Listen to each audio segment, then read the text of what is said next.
Good morning and welcome to this week's Learn with Lorna. I'm just going to wait a few minutes for people to join us.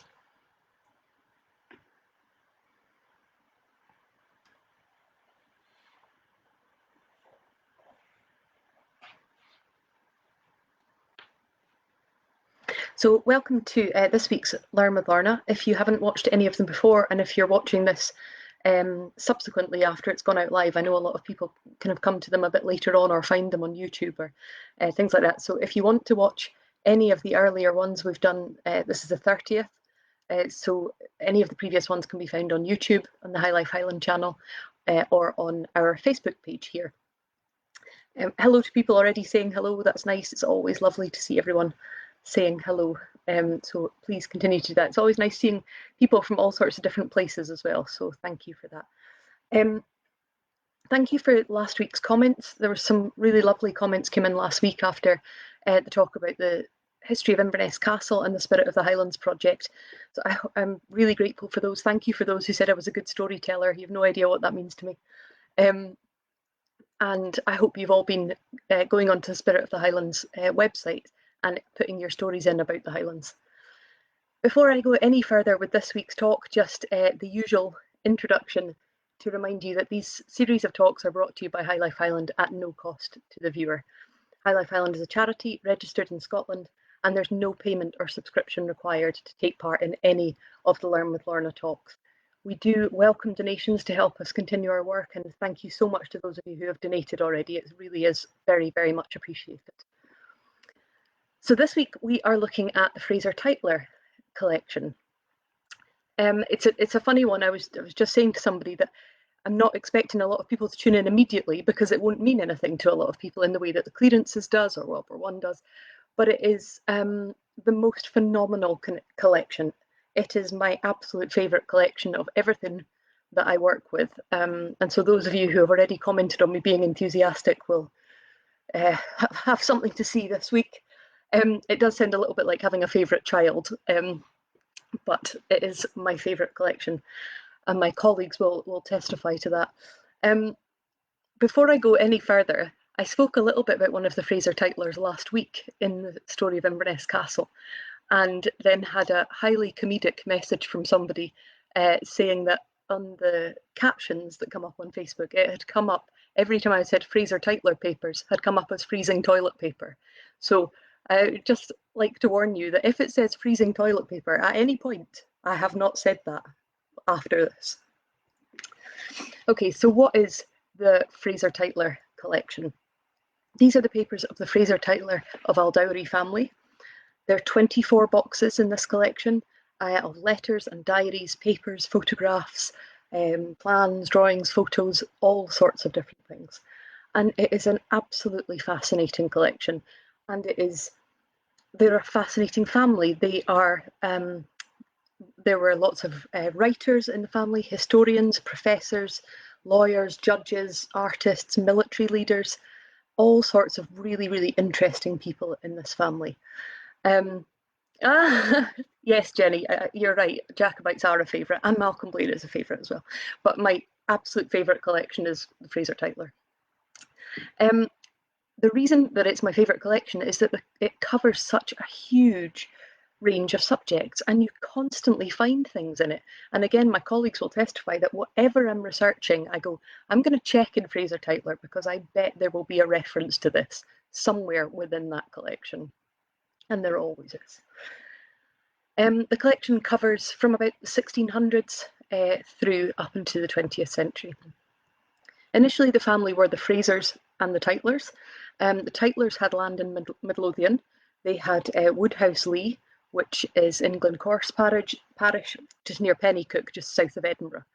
And the Frasers held the estates just outside Inverness. They held Balnain and Aldowrie estates. And the two families merged when Anne Fraser married Alexander Tytler. And from then on, they became known as the Fraser Tytlers, and all subsequent generations were called that. And if you remember in Cameron of Lochiel week, when I talked about that collection, it's similar in that it's a family and estate collection of a landed family. But the difference is that that collection, the Cameron of Lochiel, has quite a clear distinction between estate management papers and personal papers, and that was how I broke that talk up. But this collection, the Fraser Tytler papers, is much less clear-cut in that way. So instead, I'm going to focus on some particular individuals going through the generations rather than trying to split it into family and estate. But through the whole collection, there are estate references depending on who's in charge of the estate at that time. I'm going to talk a little bit about 6 different generations, and so I have quickly scrawled this morning a very, very simple tree, which I'll hold up when it's relevant, just to make it clear which generation I'm talking about. The tree comprises absolutely nowhere near the whole family. I haven't put in all the siblings, I haven't put in all the people. I've really just put in the people I'll be talking about so that we know roughly where they stand in relation to each other. So at the top here is William Tytler, 1711 to 1792. And he was when the family were still at Woodhouse-Lee. And the first person I'm going to talk about, there are some papers relating to William in the collection. He was a historian and a lawyer, but the first person I'm really going to go into depth about is this Alexander, who was born in 1747. He married Anne Fraser, so as I say, it was because of him that the family became the Fraser Tytler family. And together they had 4 sons and 3 daughters. And I think almost without exception, they are the most fascinating group of people. Those siblings are just extraordinary. Alexander was a historian. He was a professor at Edinburgh University. He was a judge under the title of Lord Woodhouse-Lee, and he was a biographer. And he was a biographer of Henry Home, Lord Kames. Now, Lord Kames was a leading light in the Scottish Enlightenment. He was the patron of all sorts of interesting people, including James Boswell. And he was an agricultural improver. So Kames was a big name in the Enlightenment, and Alexander Fraser Tytler was his biographer. Alexander's papers include papers relating to Lord Kames, lots of letters from Kames and his wife, and they just cover all sorts of different subjects. There are letters relating to botany, to the practices of nursing children, to the problems of old age, to manufacturing and agriculture and seeds and natural history and all sorts of different subjects in the 1700s. A really interesting character that Alexander Fraser Tytler wrote the biography for. Within those Kames papers, there are also letters to a wide range of other interesting people. So there are letters to and from William Creech, who was the main publisher in Edinburgh at the time and a bookseller. There are letters written backwards and forwards with literary criticism, with opinions on books that have been sold. There are also letters to a lady called Elizabeth Montagu, and she is really interesting character. She was one of the leaders of the Blue Stocking Society. She was a social reformer.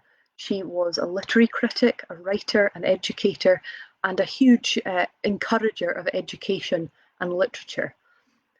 And one of the letters in this collection, which is in the Kames section of Alexander Fraser Tytler's papers, is a letter introducing her to Benjamin Franklin, who of course was one of the founding fathers of America and one of those who drafted the treaty, the Declaration of Independence. So that's the sort of people we're talking about in this collection. There are also correspondence, there is also correspondence with other writers and authors within Alexander Fraser Tytler's papers.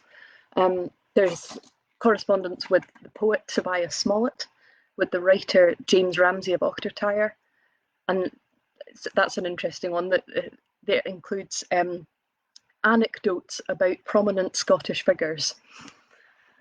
There are notes about Lord Monboddo, who was an anthropologist and was the father of modern linguistics.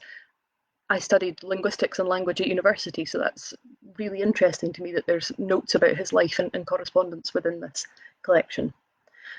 And also within Alexander's papers are notes on subjects as diverse as history, chemistry, geography, music, dancing, religion, morality. There are Latin translations of things, there are other language translations.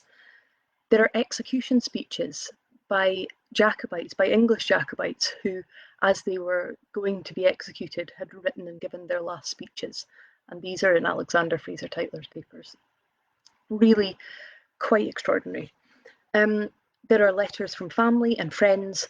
So quite a lot of these, as I go through, you'll see that they have a split between their kind of working papers, depending on what they do, and then, of course, family and personal and social correspondence.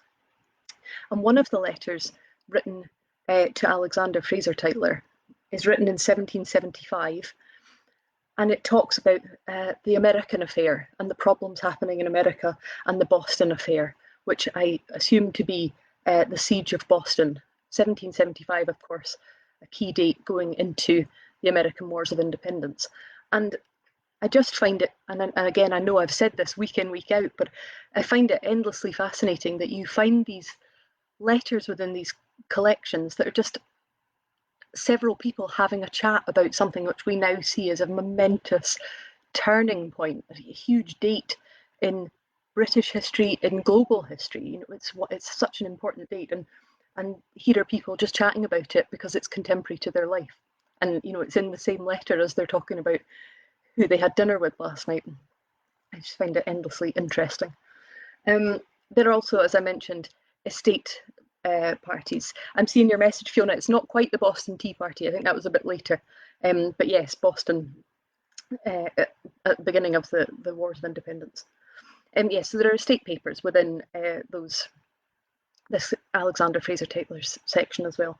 Dispositions and sayseens and tax and all sorts of things relating to the estate as well. Before I move on from Alexander, I wanted to read you a quote which has been attributed to him. There's been some debate over the years whether or not it was him that said it, but the quote reads like this: "A democracy is always temporary in nature. It simply cannot exist as a permanent form of government. A democracy will continue to exist up until the time that the voters discover that they can vote themselves generous gifts from the public treasury." And that quote goes on to talk about the cycle that governments go through. And it's absolutely interesting. It's an interesting quote. But yes, some debate as to whether that was him or not.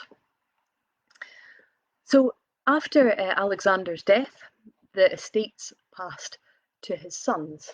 So get my Blue Peter chart back out. Which way am I going? So this is Alexander. So the Woodhouse-Lee estates in the Central Belt, they passed to this son James, and the Aldowrie and Baldane estates passed to William here. Now, I'm going to come on and talk about William in a second. William is possibly one of my favourite people ever. But before I do that, I'm going to talk a little bit about a couple of his siblings, just briefly. Firstly, Patrick Fraser Tytler. Now, he was famous for his writing. Probably now he's probably the most famous of the family. He wrote several books on the life of Crichton, on all sorts of other things, books and essays. But he's most famous now for his History of Scotland series, which is 9 volumes of the history of Scotland. And you can still buy these. They quite often come up on eBay and other sites, and I'm always keeping an eye on them to get myself a set. And for his papers, we have accounts, records of his book sales, the sales figures, letters of praise that he received for particularly the History of Scotland series, and notebooks, again, notebooks of Greek and Latin, opera music, all sorts of different things. They are a phenomenal family for notebooks, which anyone who knows me will know I love that fact because I am also a huge notebook fan. He has letters from his family in the collection as well. So family and friends, including people writing back about the state of the British government in India, describing their travels in Egypt and telling him about that. And you can imagine all these things feeding into his writing, and all these people from different places and experiencing totally different things, and these coming out in his writing tendencies. There was another brother, Alexander. So I said there were 4 brothers and 3 sisters. There was another brother, Alexander, who was also a writer. And there was a sister, Anne Fraser Tytler, who was also a writer, and she wrote children's books. And again, you can still find these available online as well.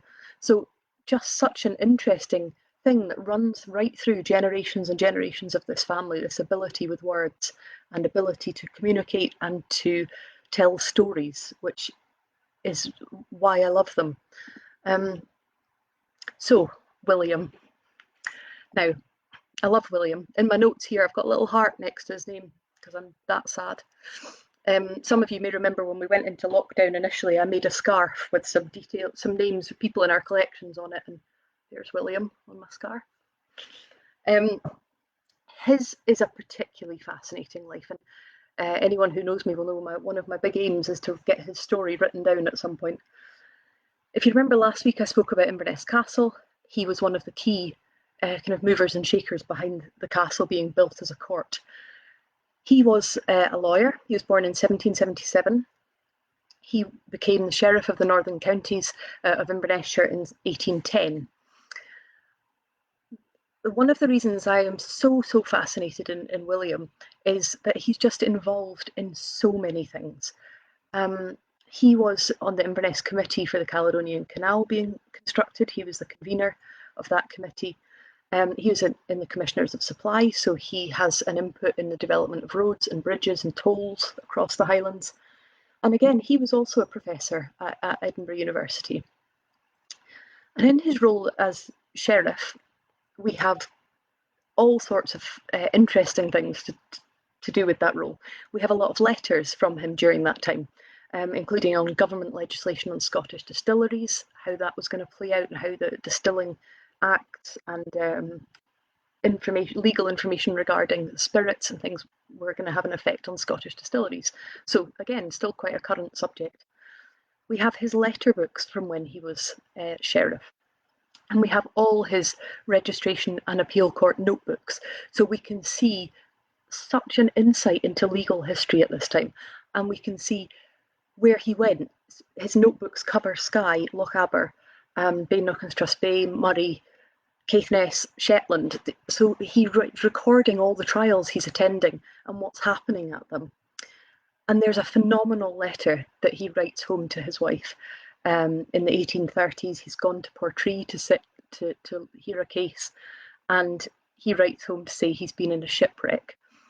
And he just has the most fantastic turn of phrase, and he writes saying, you know, the sails were blown down, the mast smashed across the boat. He says, but the funniest thing was watching McQueen, who's one of the men who works alongside him. He says, was watching him dive headlong across the ship and into a bunk head first. He said, I'm never going to let him forget it. It was so funny. And it feels like such a modern way of writing. And to think that it was written so many years ago, and his sense of humour just comes across in his letters. He wrote, we also have papers in his collection about destitution in the Hebrides. And you'll maybe remember when I did Wick Harbour Trust records that I was talking about the huge impact of the food riots and the bad crop failure and so on. And I spoke a little bit about Jim Hunter's book, Insurrection. And so I would absolutely urge you to have a look at that book, because the story I'm about to tell also appears in that book. I don't know what William's take would have been on the Skye Bridge, only presumably if something hilarious had happened on the way across it. So yes, he talks about the destitution in the Hebrides and the poverty and how desperate people were. And we hold letters about a particular case where there were men from Bernera who had stolen bread from a wrecked ship because they were starving. And they were taken to Inverness and tried. And William felt that it was too far for them to be taken to be tried and that it wasn't very fair.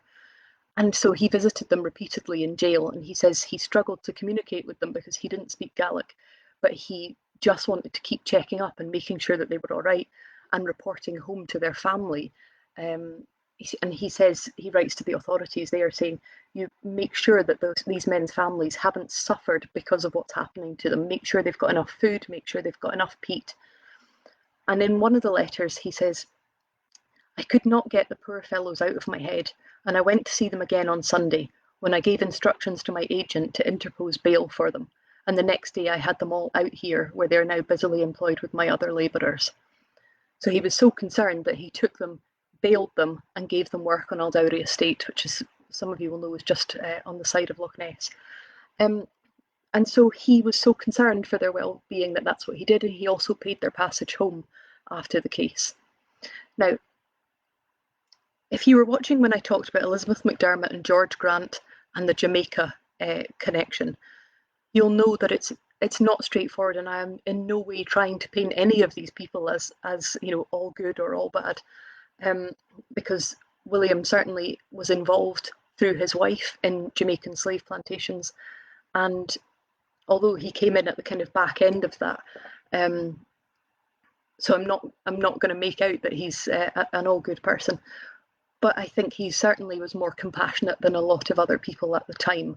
And if you compare his way of handling it to Sheriff Ivory, who I talked about during Crofters and Cotters Week, and his brutality on the locals, there is definitely some compassion there, which was not typical. Also within William's papers, there are letters, again, from his family. His sons were serving in India and in Afghanistan. Some were in the East India Company, some were doing military service. And those letters give insights into battles in India. There are drawings and sketches of battle plans. There are military information about the costs of accounts and all sorts of different things, passports, finances. And they had numerous children. So if you remember from Jamaica Week, William was married to Margaret Cousins Grant, and they had a large number of children, and some of who died. Their eldest son, George, died on his way back from Tasmania in 1836.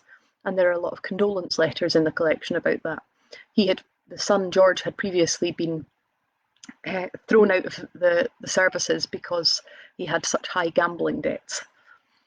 And again, a huge number of different types of record within William's papers, and again, memorandum books. And the memorandum books are wonderful. They're full of his quotes and sketches and his thoughts on different subjects, everything from the cultivation of carrots to the implications of the Corn Laws. Thoughts, prayers for his family, that they would get home safely. All sorts of things. But as I've said, one of the reasons I'm so very fond of William is because of his turn of phrase. He's an absolutely natural storyteller. Also, because he was a lawyer, a very analytical way of writing, and so quite often if you're looking for something, you can find it because he's jotted down all his thoughts about something. But I wanted to read to you an extract of something which, if you maybe saw this on Facebook or Twitter this morning or last night when I posted it. This is an extract from a letter that he wrote to his wife. Now, if anyone out there is an artist, please, I'll spend many years begging someone to draw me or paint me this picture. So this is a letter written by William to his wife in 1832.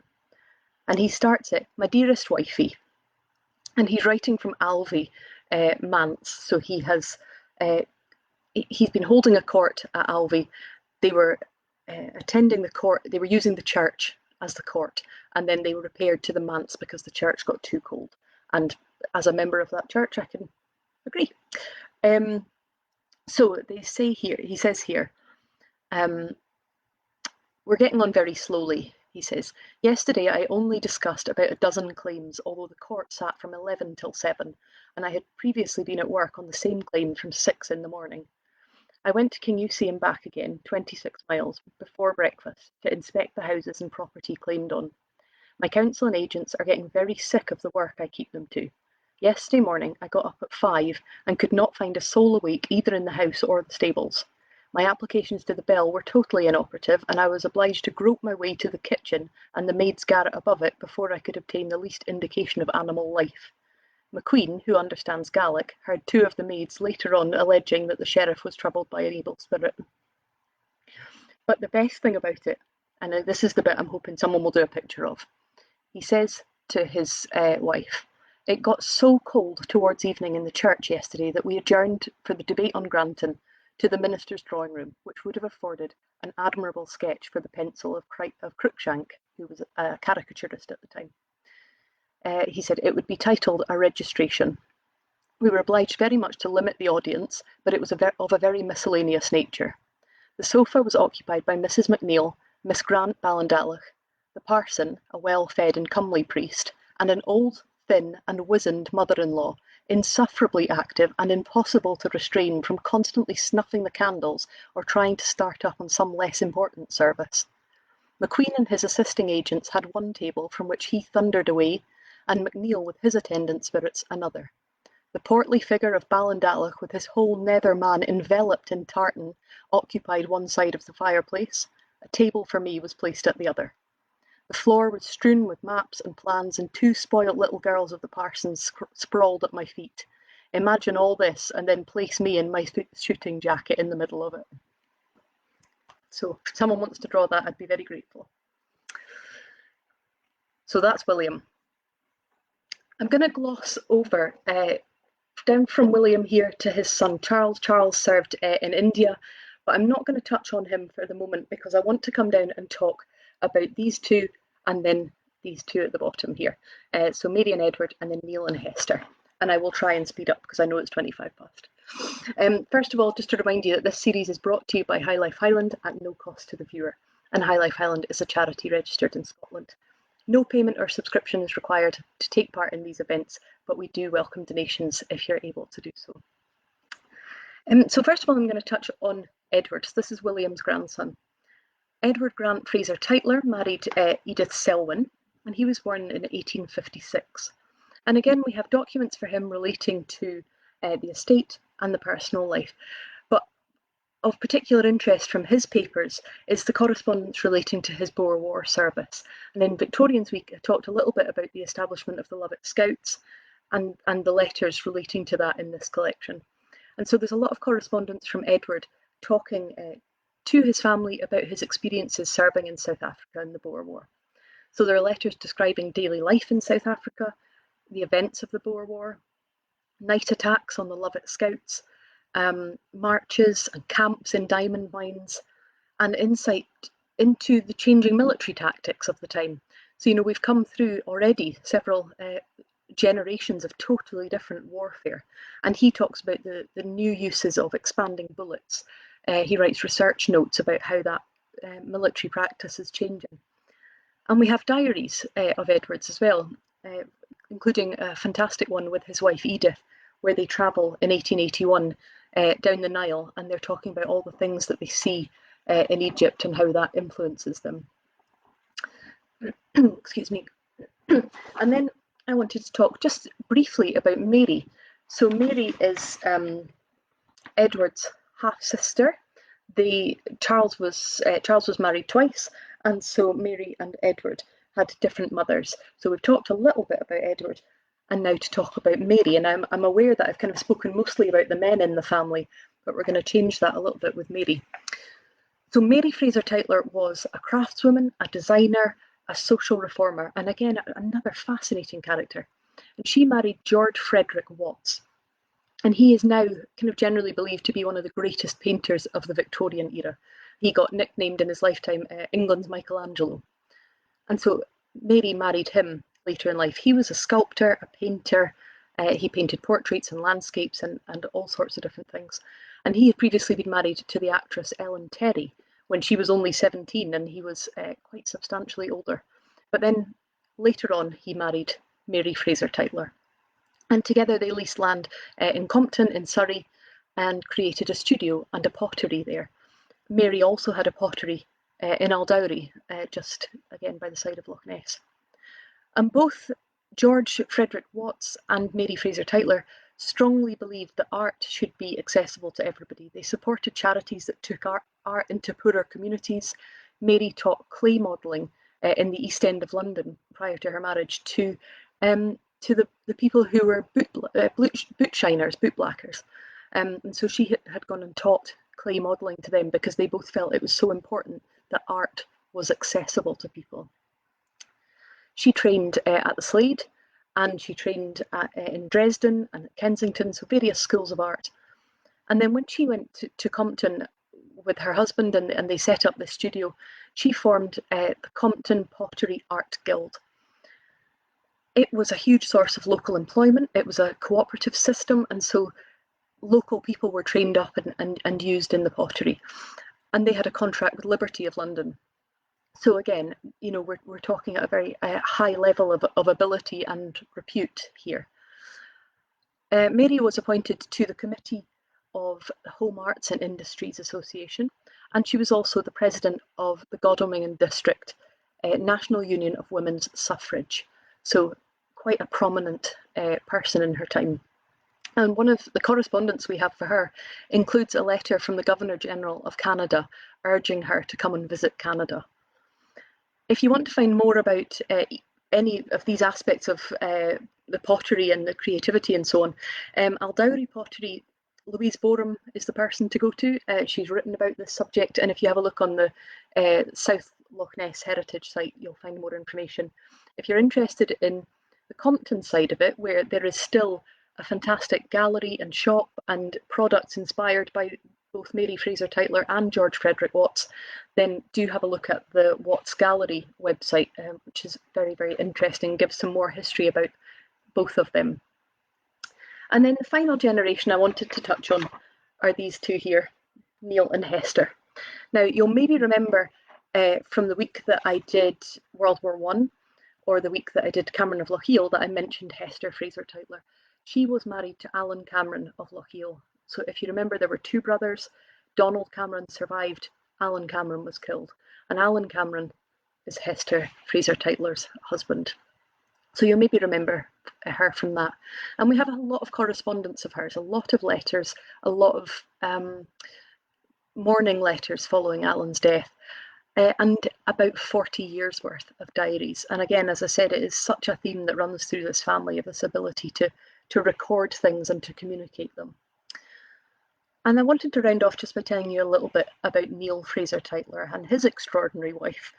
Like I say, you can't overestimate how incredibly interesting this family is. Neil obviously corresponded a lot with his father. When Edward was away serving in the Boer War, there's correspondence between Edward and his children. And so Neil grew up and also became a soldier. And he served in the First World War in the Royal Field Artillery. And we hold his diaries from before the war and during the war. And they're really interesting because he writes predictions in them. So he starts by saying, one of his diaries starts by saying, I hope I see this year out because it's all becoming really damned interesting. And he writes predictions on which direction he thinks the war is going to take. And so there's a note at the end of his 1916 diary that he says, unless something changes very dramatically, we're still going to be here for at least another year. It's very interesting. And he's also a different take on World War I, Neil, because he's quite, I'm not going to say that he enjoyed the war, of course he didn't, but there's a kind of adventurous spirit to it for him of being somewhere and being involved in something very dramatic. I would imagine that changed as the war went on. Neil went on also to become an author. He wrote Field Guns of France, and in that book it includes letters sent home from his time in the service. He got the Distinguished Service Order, and then at the end of the war he was involved in the Supreme War Council at Versailles. And we have letters from him describing his experience in the Supreme War Council, describing Woodrow Wilson coming for a visit.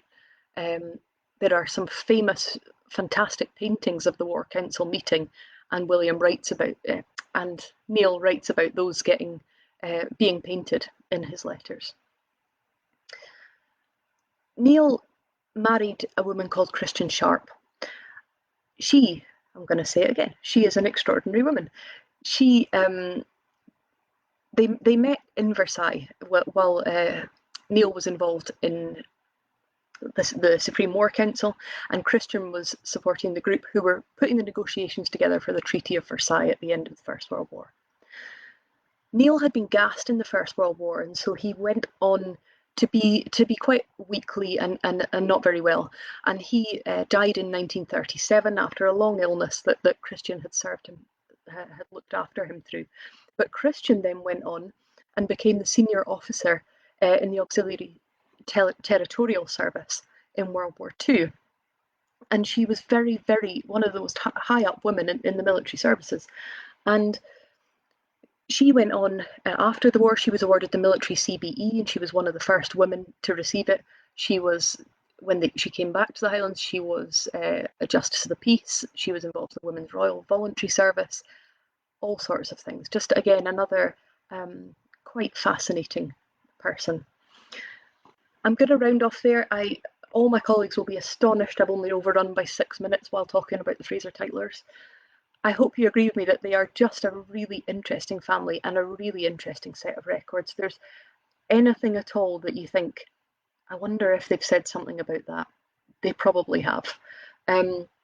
Hundreds of years of involvement in local affairs, Highland affairs, affairs of state, and of course, because they had a base here and they had a base in Edinburgh and they had a base in Worcester, there's or in Malvern, I think, in Worcestershire, there's an overview of all sorts of things happening in the country, and a real gift through the family of an ability to write and share information.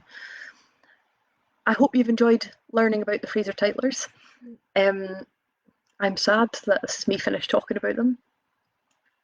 Next week, I'm going to be talking about the MacDonald sisters. They are a couple of sisters who created all sorts of fabric designs and artwork, and that's to tie in with a link to an exhibition that we currently have on in the Skye and Lochalsh Archive Centre. So I hope you've enjoyed this week, and just to remind you that these talks are brought to you by High Life Highland at no cost to the viewer. High Life Highland is a charity registered in Scotland, and that there's no payment or subscription required to watch these. But if you're in a position to be able to donate towards our work, then please do that. I would very much appreciate it. If you want to watch this or any of the others again, then they'll be available on YouTube and on Facebook. But in the meantime, I will speak to you next week. Thanks.